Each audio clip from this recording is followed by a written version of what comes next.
In the village of Molden, there have beautiful primary school called Victory Primary School.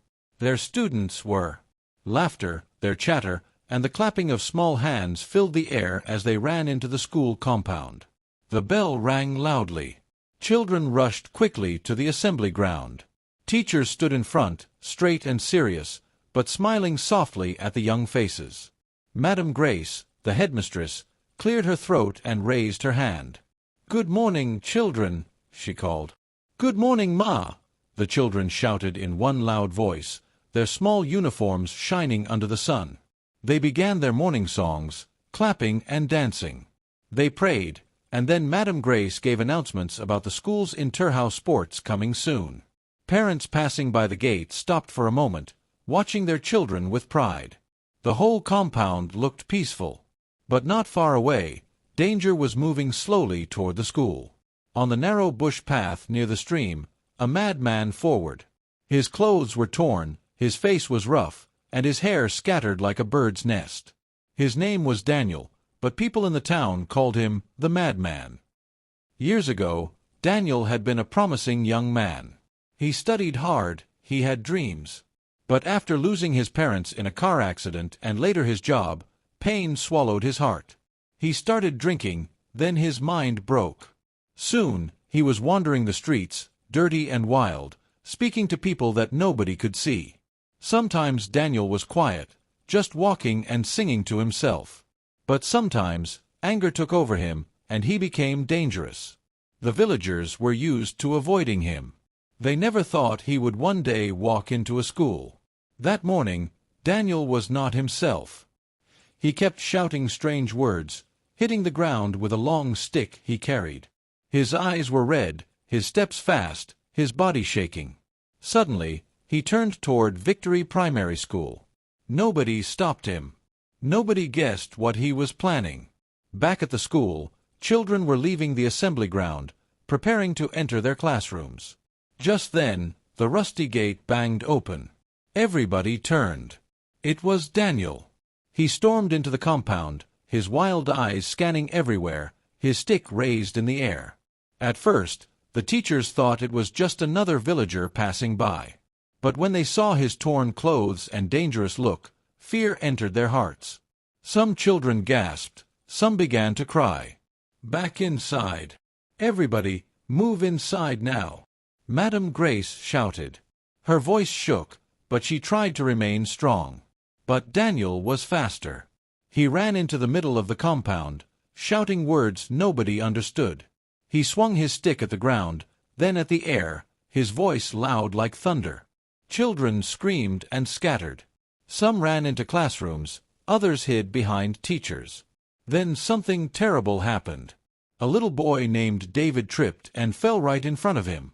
David's small hands shook as he tried to stand, but Daniel had already raised his stick high above his head. Gasps filled the compound. "No!" the teachers shouted. At that moment, Mr. Musa, the game's master, ran forward. He grabbed the stick before it landed on David. "Stop this madness!" he shouted. But Daniel was too strong. Madness gave him strange power. He pushed Mr. Musa to the ground like paper. The children screamed louder.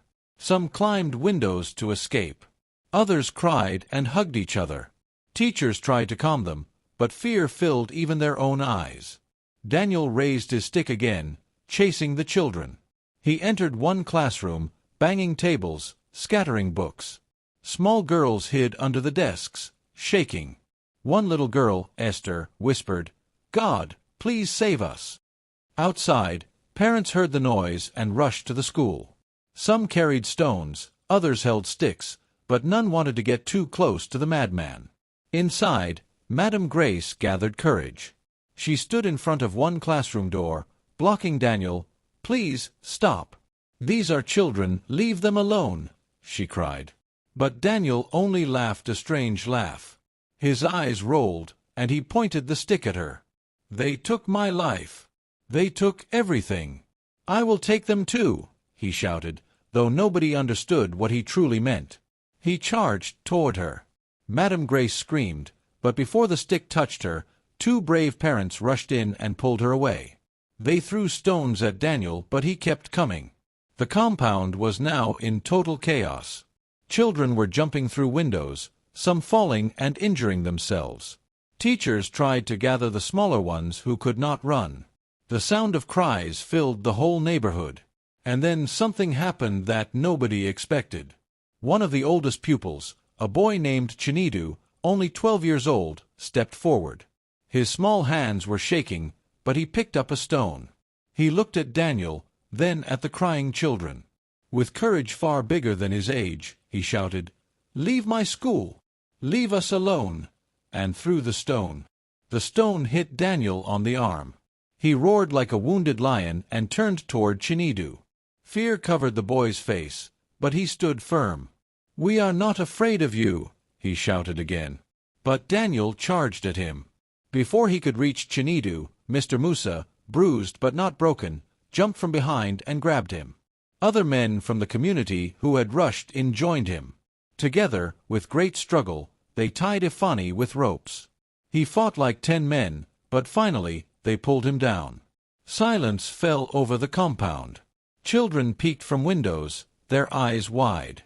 Parents held their children close, tears on their faces. The police were called, and they carried Daniel away. His voice still shouted strange words as they dragged him. But the damage was already done. Several children were injured. David, the boy who almost got hit, fainted from fear. Esther, the little girl under the desk, could not stop crying. Even Madame Grace sat down on the floor, holding her head in her hands, shaking. That evening, the whole town gathered. Parents wept as they spoke about what could have happened. The teachers cried as they remembered how close death came to their school. Chinedu, the brave boy, was praised by everyone. But he only said, "I was afraid. I just didn't want my friends to die." His words touched every heart. Madame Grace stood before the parents, her voice breaking. "We must protect our children. A school is meant to be a place of safety. Today we saw how quickly danger can come. But together we stood strong." The parents nodded. Tears rolled down cheeks. From that day, Victory Primary School built stronger gates. They placed security guards at the entrance. Parents took turns watching the school from outside. And in every heart, one lesson remained clear. Children are precious. They are the light of tomorrow. Protecting them is the duty of everyone: teachers, parents, neighbors, and the whole community. That terrible day would never be forgotten. But it taught them the true meaning of unity, courage, and love. And whenever people told the story of the madman who stormed the school, they always ended with silence and tears in their eyes. Because they all knew it could have ended far worse. Lesson: no matter how busy life becomes, a community must never ignore the safety of its children. Evil, danger, or even madness can appear suddenly, but when people unite with courage and love, they can protect the innocent and save lives. Please subscribe to this YouTube channel for story.